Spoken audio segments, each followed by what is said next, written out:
Hello po sa inyo mga ka-Jansky, kumusta po kayo? At ngayong araw na ito, meron naman po tayong pampaswerte na pwede niyo pong gawin. Ito po ay mga simpleng paraan para masalo pa makatrack ng swerte na sa yaman man o pananalapi.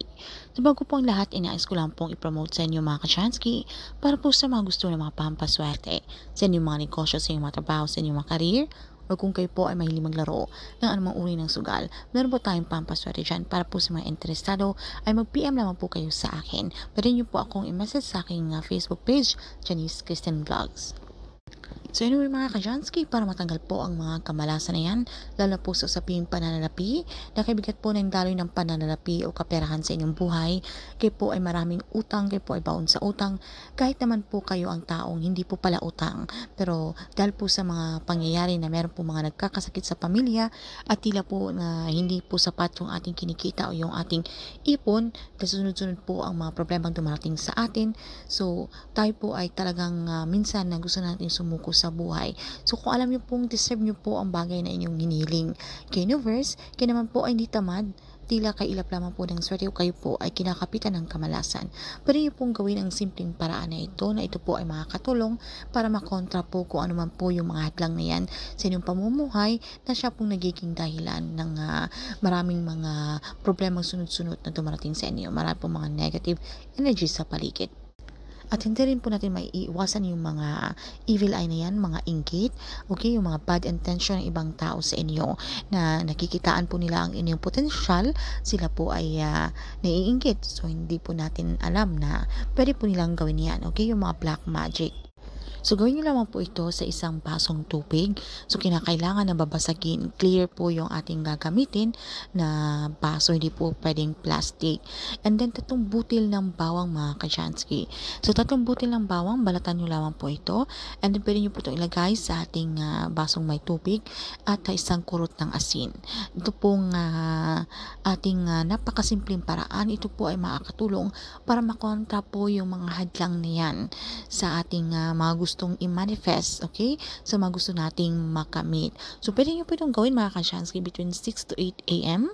So, maghanap po kayo ng parte sa inyong pamamahay na pwede nyo pong gawin ang ritual na ito na wala pong mga distraction. So, hindi po pwedeng tayo po ay hinto-hinto, tayo po ay lumingon-lingon dahil mawawalan po ng bisa yung anumang ritual na ating gagawin. Pagkatapos ay bulungan nyo lamang po ito. So, pwede nyo po itong dasalan muna, okay? Kung kayo po ay Katoliko, isang Ama namin at isang sumasampalataya ako. Pero kung iba naman po ang inyong reliyon ay wala pong problema, pwede po yung sabitin kahit mga personal na dasal. Basta ang importante naman dito mga ka-Jansky, tayo po ay sincere. And then, sabitin nyo na po ang inyong mga intensyon, ang inyong mga kahilingan, ano po yung gusto nyo mangyari. So, dapat maging positibo at wag po kayong gumamit ng salitang sana. Dahil ang sana po isang negatibo at meron po tayong pag-aalangan sa mga ginagawa po natin. Tayo po ay sure na ito po ay mangyayari dahil deserve po natin ang bagay na ating hinihiling kay universe. Doon pagkatapos mga ka-Jansky, i-claim, i-affirm na po sa iyong mga sarili ang mga swerteng darating na ito. Ilagay nyo lang po ito sa gilid po ng inyong mga pintuan, sa inyong mga main door o sa inyong mga front door. Basta ang importante, hindi po ito magagalaw kung meron po mga bata sa inyo, alright? Dahil po ang ating mga pintuan, ito po ay nagsisilbing napakahalagang factor sa bahagi po ng ating pamamahay dahil dito po dapat pumasok yung chi energy o yung positive energy. Pero kung marami po mga hadlang na yan, so hindi po makakapasok, kaya nagtataka po tayo na puro po mga negatibo ang nangyayari sa ating buhay dahil meron pong hadlang. So kung ano man po yan, mga evil eye na yan, mga inggit, meron pong mga bad intention o yung mga kamalasan na yan, so kailangan na pong makontra natin. So, pwede niyo po itong gawin sa araw ng Martes o sa araw ng Biyernes mga ka-Jansky para ito po ay mas lalo pang pipisa. So, pwede niyo po itong gawin twice a week. So, ito po ang ating ginawa na inilagay po natin doon sa ating mga pintuan. Ay hayaan niyo po ito ng 24 hours. Okay, after 24 hours, pwede po nating i-dispose, okay, yung ating ginawang ritual. So, yung ating tubig, pwede po ninyo isaboy sa inyong mga inidoro at i-flush ninyo, okay, or sa inyong mga lababo. At ito naman po yung ating mga bawang, pwede nyo po itong ibaon sa lupa. Pwede nyo po itong gawin once a week mga ka-Jansky or twice a week hanggang sa unti-unti nyo po ma-feel ang kagaanan ng takbo ng inyong pamumuhay. Wala pong masama kung tayo po ay maniniwala, basta't ito po ay sabayan natin ng pagsusumikap, aksyon, pagpaplanong gagawin.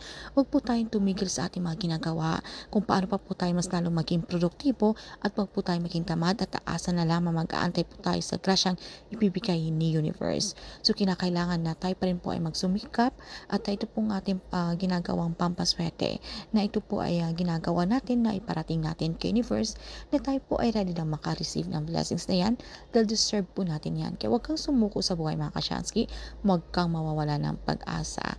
So ayan naman po, kung meron po kayong mga katanungan o hindi man masyadong taro sa topic na ito, ay paki-comment na lamang po sa ibaba.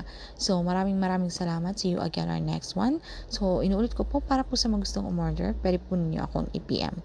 So thank you again mga kasyansky.